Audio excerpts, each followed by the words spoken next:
नमस्कार संदीप जी, बहुत बहुत स्वागत है आपका। नमस्ते अंजू जी। सर, वक्फ संशोधन बिल पास हो गया, लोकसभा के बाद राज्यसभा से भी राष्ट्रपति के पास जाएगा, कानून बन जाएगा। लेकिन एक और लड़ाई लड़ने की तैयारी कर चुका है विपक्ष। असदुद्दीन ओवैसी सुप्रीम कोर्ट पहुंच गए हैं। कांग्रेस पार्टी के बिहार के किशनगंज से जो सांसद हैं मोहम्मद जावेद, वो भी सुप्रीम कोर्ट पहुंच गए हैं। तो क्या ये माना जाए कि अब इस कानून की लड़ाई फिर से सुप्रीम कोर्ट में लड़ी जाएगी? नहीं, देखिए कितने विरोधाभास वाली बात है कि जिस कानून की लड़ाई लड़ने के लिए लोग सुप्रीम कोर्ट जा रहे हैं, उसमें ही हाई कोर्ट और सुप्रीम कोर्ट जाने की व्यवस्था नहीं थी। जो पुराना कानून 1995 का है, उसमें कह दिया गया था कि ट्रिब्यूनल जो फैसला दे देगा वही फैसला फाइनल होगा, और उसके खिलाफ मतलब जब कह दिया गया फाइनल, इट मीन कि रिट में आप भले चले जाओ, हाई कोर्ट में, सुप्रीम कोर्ट में चले जाओ, लेकिन उसके फैसले के खिलाफ कहीं सुनवाई और अपील नहीं थी। और वही कानून जब करेक्ट किया जा रहा है तो लोग उस राइट को एक्सरसाइज कर रहे हैं कि हमको सुप्रीम कोर्ट जाना है, हाई कोर्ट जाना है, उसको चैलेंज करने के लिए। तो अपने लिए तो ये दरवाजे खुले होने चाहिए, लेकिन जब पब्लिक एट लार्ज की बात आएगी, वहां पर खाता न बही, जो मुतवल्ली साहब कहें वही सही। तो इसी फार्मूले पे चल रहे थे। तो सुप्रीम कोर्ट आना, हाई कोर्ट जाना, ये सब चीजें हमारे संविधान में एक राइट दिया हुआ है और सभी को मिला हुआ है। लेकिन बात ये आती है कि राइट एक लिमिटेड राइट है, क्योंकि कुछ लोगों ने संसद के अंदर कल मिसगाइड करने की कोशिश की कि मतलब ये राइट तो पहले से अवेलेबल है, क्योंकि वक्फ के जो फैसले हुए हैं ट्रिब्यूनल के, कई जगह हाई कोर्ट में चैलेंज हुए हैं, तो बिना राइट के थोड़ी ना चैलेंज हुए हैं। तो माननीय गृह मंत्री साहब ने स्पष्ट कर दिया कि भाई साहब, यह चैलेंज नहीं हुए, रिट में चैलेंज हुए हैं। और रिट में जो डायरेक्शन होती है या आदेश होते हैं वो बड़े लिमिटेड होते हैं, और आप as a matter of right नहीं क्लेम कर सकते। यह कोर्ट का डिस्क्रिशन होता है कि आपकी बात सुने या ना सुने। थोड़ा सा एक छोटा सा दृष्टांत मैं दे दूं जी। समझिए, अगर आपके साथ किसी के पैसे की देनदारी है, लेनदारी है, तो आप सिविल सूट दाखिल कर सकते हैं। कोर्ट नहीं कर सकते कि हम आपका सिविल सूट नहीं सुनेंगे। लेकिन अगर आप सरकार के खिलाफ जाते हैं तो उनके खिलाफ मैंडमस होना चाहिए, हैबियस कॉर्पस होना चाहिए। ये सब जो 5 तरह की रिट होती हैं, इन रिट्स को इशू करने से पहले हाई कोर्ट सर्टिफाई होना चाहती है मुझे इशू नोटिस करना भी है कि नहीं करना है, दूसरी पक्ष को या सरकार को मुझे बुलाना भी है, जवाब मांगना भी है कि नहीं मांगना। और अगर संतुष्ट नहीं होती है तो 99% केस जो है इशू नोटिस के स्टेज पे ही डिसमिस हो जाते हैं। तो जो आप कर रहे हैं वह न्यायालय के विवेकाधिकार पे आपने छोड़ा हुआ है। तो एक इंस्टीट्यूटरी राइट दिया गया है नए कानून में, तो मुझे लगता है कि इस पे तो क्या कहा जाए। अब सुप्रीम कोर्ट लोग गए हैं, तो देखते हैं सुप्रीम कोर्ट के सामने क्या होता है। पर sir, senior advocate Abhishek Manu Singhvi जो एक बार कोर्ट के सामने मेंशन करते हैं, शाम तक सुनवाई हो जाती है, केस लिस्ट हो जाता है, उनका कहना है कि सुप्रीम कोर्ट जाएंगे, सुप्रीम कोर्ट तो खारिज कर देगा इस कानून को। कितने ओवर कॉन्फिडेंट है वो कि हम जाएंगे और तुरंत खारिज हो जाएगा। तो ऐसे वो कैसी बातें कर रहे हैं सर? कानून है, देश का कानून है, संसद में बना कानून है। देखिए, जुडिशियल इंटेलेक्चुअल्स पे, जुडिशियल इंटेलिजेंसिया पे मतलब किसी तरह से सवाल नहीं उठाया जा सकता या कोई प्रेडिक्शन भी नहीं किया जा सकता है, क्योंकि न्यायाधीश का जो विवेक होता है, जब वह न्यायाधीश अपनी कुर्सी पे बैठता है तभी अप्लाई होता है। और इस तरह से पहले आकर के वरिष्ठ अधिवक्ता का कथन करना कि ऐसे कोर्ट कर देगी, यह एक दावा हो सकता है, एक प्रोफेशनल क्लेम हो सकता है, but this can't be a prediction, मतलब कि डेफिनेट यही होगा। आप वरिष्ठ अधिवक्ता हैं, आप कोई बातें सुनी जाती रही हैं अभी तक अदालत में, लेकिन इसका मतलब यह नहीं है कि यही होगा।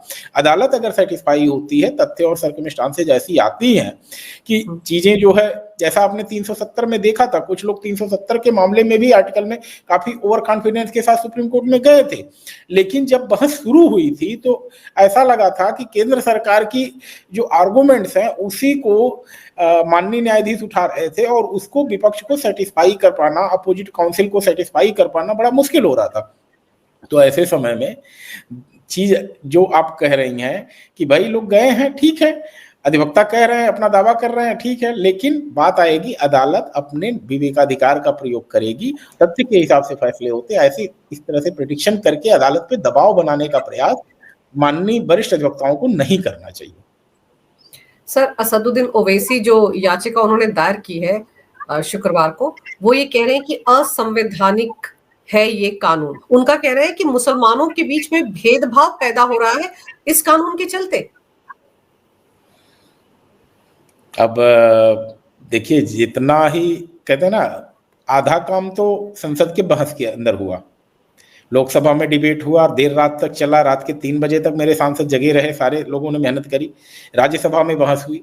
बाकी जो काम है ना मोदी जी का और शाह जी का, वो सुप्रीम कोर्ट में ले जाकर के मैटर ओवैसी साहब या बिहार के जो सांसद साहब का नाम आप ले रही हैं, ये लोग उसको पूरा करेंगे। क्यों? क्योंकि अगर ये मामला सुप्रीम कोर्ट में नहीं जाएगा तो जिस लेवल की बहस आम जनता के बीच होनी चाहिए नए कानून को लेकर के, वह शायद नहीं होती। अब जब ये मामला सुप्रीम कोर्ट में लेकर के जाएंगे तो हर व्यक्ति उस नए कानून को उठा करके खोल के एक बार पढ़ने की कोशिश करेगा कि क्या सच है क्या गलत है। यह वो जमाना चला गया जब चीजें आप किसी को मिसगाइड कर सकते थे। आज गूगल करिए, 2 मिनट के अंदर वक्फ अमेंडमेंट बिल आपके सामने आ जाएगा, उसमें देख लीजिए कहाँ क्या बात लिखा हुआ। किसी तीसरे आदमी से समझने या समझाने की आवश्यकता यहाँ नहीं है। तो सुप्रीम कोर्ट जा करके कहीं न कहीं जो थोड़ा बहुत डाउट रह गया है पार्लियामेंट डिबेट के बाद, वो सुप्रीम कोर्ट के डिबेट में स्पष्ट हो जाएगा जनता को। और फिर सारी कार्रवाई तो सर वीडियो कॉन्फ्रेंसिंग के जरिए हर कोई देख सकता है। अब इस बात पे थोड़ा सा मैं इस चीज को मिस कर रहा हूं, मुझे कहना नहीं चाहिए किसी मतलब सिस्टम के लिए, क्योंकि हम लोगों ने चंद्रचूड़ साहब का जो टाइम देखा उसमें उन्होंने क्या किया, जितने मैटर नेशनल इंपॉर्टेंस के थे, संवैधानिक बेंच के थे, सभी उन्होंने जो है लाइव स्ट्रीमिंग कर दी थी। तो अगर इस तरह से चीजें करके की जाए तो शायद न्यायपालिका के प्रति एक जन विश्वास भी बनेगा और लोगों को जो विक्टिम कार्ड खेलने का मौका मिलता है वो भी नहीं मिलेगा। क्योंकि जब चीजें लाइव होंगी, तुरंत जनता के बीच पहुंचेगी, तो कोई ये नहीं कह सकता न्यायालय ने मेरी बात नहीं सुनी। भाई जब आपकी कोर्ट कहते हैं आर्गुमेंट में दम नहीं होगा तो कोर्ट क्यों आपकी बात सुनेगी? और जनता उस चीज को देख रही है तो न्यायपालिका भी दबाव से मुक्त रहती है ऐसी स्थिति में। तो मेरा मानना है कि अगर ये चैलेंज हो रहा है और ऐसा आ रहा है कि बहुत सारे लोग चैलेंज करें, तो निश्चित ही मैटर कॉन्स्टिट्यूशन बेंच के पास जाएगा और सुप्रीम कोर्ट को भी इसको लाइव स्ट्रीमिंग करके अपने आप को दबाव से मुक्त रह करके इसमें डिसीजन लेना चाहिए।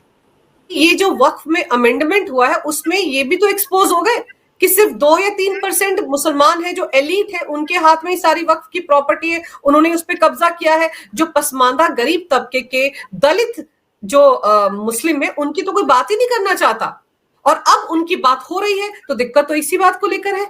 इस समाज में जो कि इस तरह से बातें हो रही हैं कि कोई हजाम है, कोई छोटी जाति का है, अंसारी है या कुछ भी ये इस तरह की जातियां हैं, तो जो एक जाति विशेष का कब्जा बना हुआ है, तो इन छोटी जातियों के लोग भी अपना अधिकार मांगना शुरू करेंगे कि भाई अभी तक वक्फ का चेयरमैन क्यों पठान साहब ही थे, क्यों चेयरमैन अभी तक सैयद साहब ही थे, मुतवल्ली क्यों सैयद साहब ही और पठान साहब ही रहेंगे, क्यों हजाम नहीं बनेगा, क्यों कुरैशी नहीं बनेगा?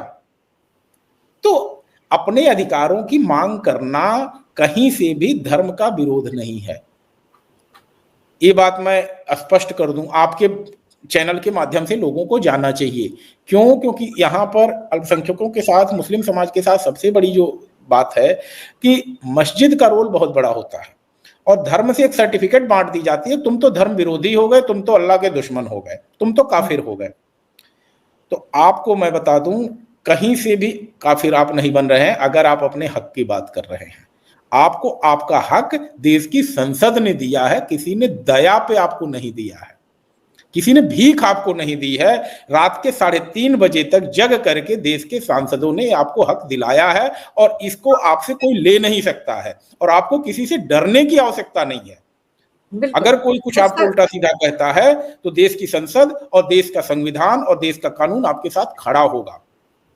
पर आप ये देखिए सर कि संभल में एक मुस्लिम शख्स जिसने की समर्थन किया था वक्फ अमेंडमेंट बिल का, उसके ऊपर तो हमला हो गया, उसको तो मारा पीटा गया है, उसको जख्मी कर दिया और उसको कहा गया कि तुम कैसे कर सकते हो, ये तुम हमारे समुदाय से अलग जा रहे हो।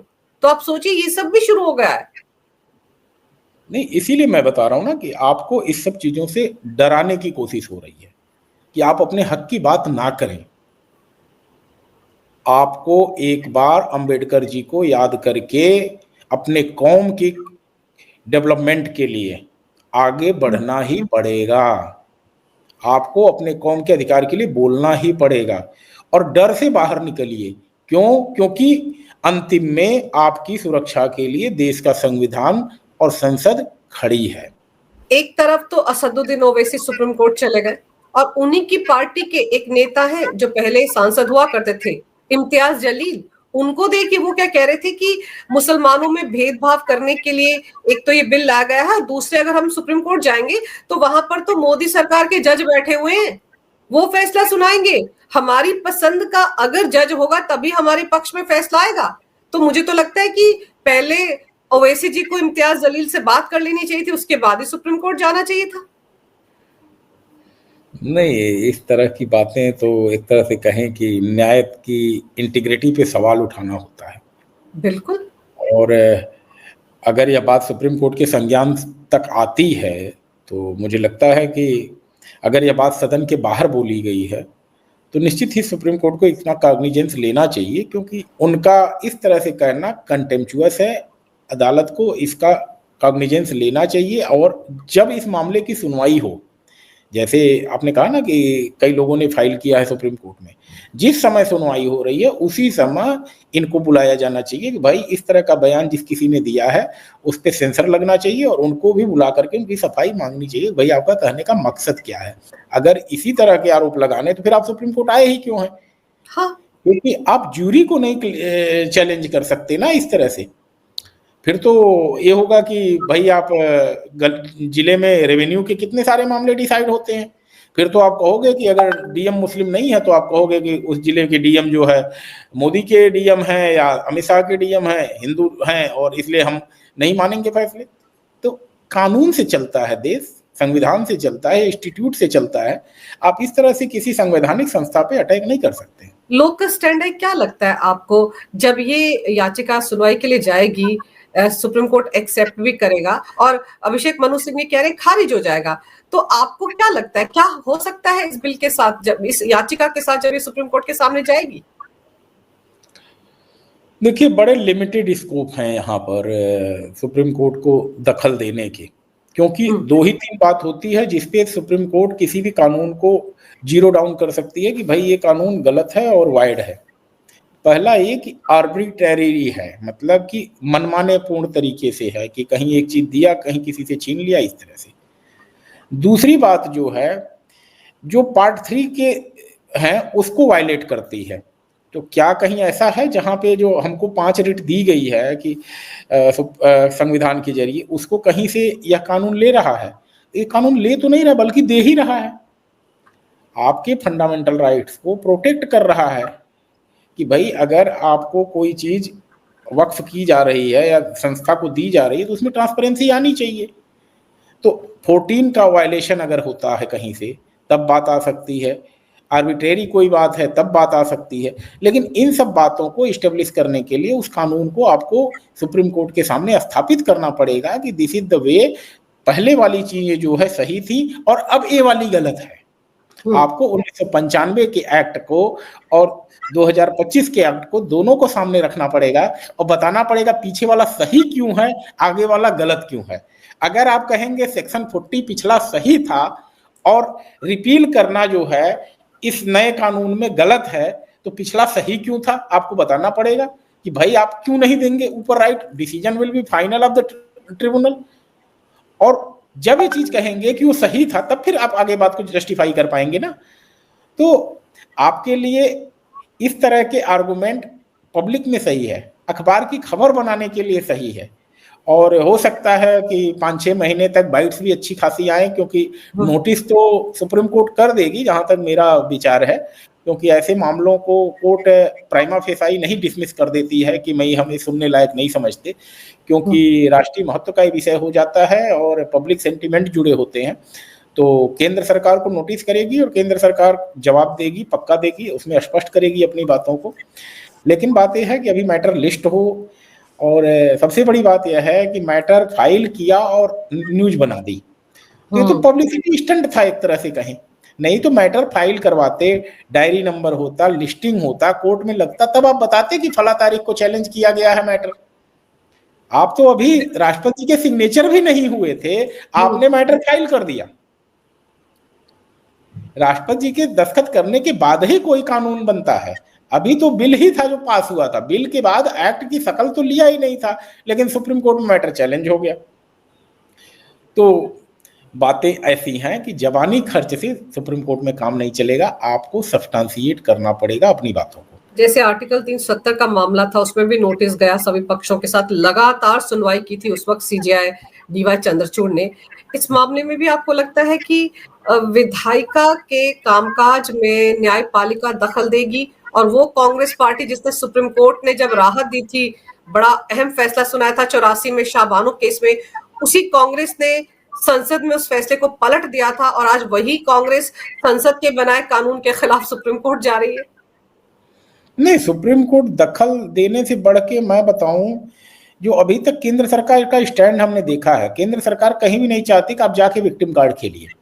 तो इसलिए मुकम्मल इलाज करना जरूरी है किसी भी प्रॉब्लम का। मुकम्मल, देखिए पहले ही वो तो कहने वाले तो शुरू कर दिए ना विक्टिम कार्ड खेलने वाले, कि भाई जजेज मोदी ने बैठा रखे हैं या शाह ने बैठा रखे हैं।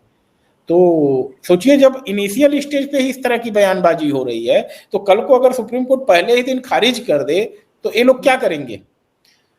तो इसलिए यहां पर केंद्र सरकार चाहेगी कि पूरे मामले का मुकम्मल जवाब दे दिया जाए, जितने भी सवाल हैं कम से कम ऑन पेपर आ जाएं, जिससे कि उसका जवाब जनता के बीच चला जाए।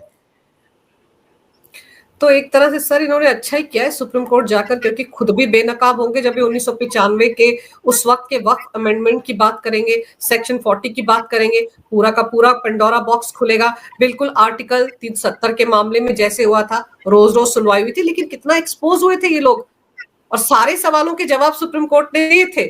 तो मुझे लगता है ये अच्छा ये कि खुद गए हैं। एक आदमी जिसके घर पर आपने कब्जा कर ले, कह दिया कि वक्फ की प्रॉपर्टी है, वो बेचारा देश की किसी अदालत का दरवाजा नहीं खटखटा सकता था। तो जब ये तथ्य सुप्रीम कोर्ट के सामने आएंगे सर, तब तो ये खुद बेनकाब होंगे। मैं एक छोटी सी बात यहाँ ऐड कर दूं आपके दर्शकों के लिए, कि आप छोड़ दीजिए संसद में बहस क्या हुई, आप छोड़ दीजिए मीडिया में डिबेट क्या चल रहा है, गूगल पे दो काम करिए।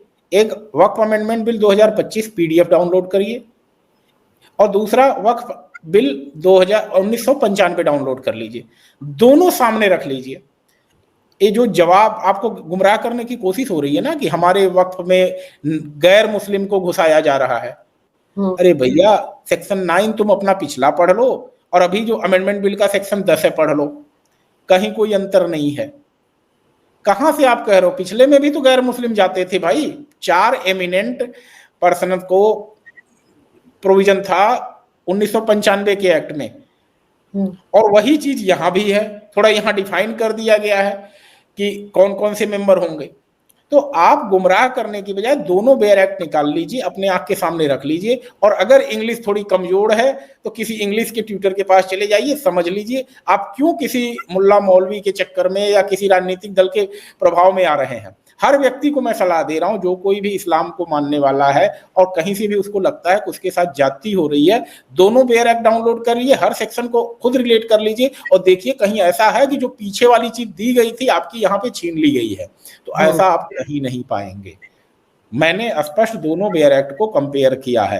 कहीं ऐसा नहीं था पिछले एक्ट में कि नॉन मुस्लिम मेंबर नहीं हो सकता है, प्रोविजन वहां थे, साफ लिखा है कि 4 एमिनेंट पर्संस। एमिनेंट पर्संस में कहीं नहीं लिखा था कि they all shall be from the Islamic scholars, of they all shall be from practising Muslims.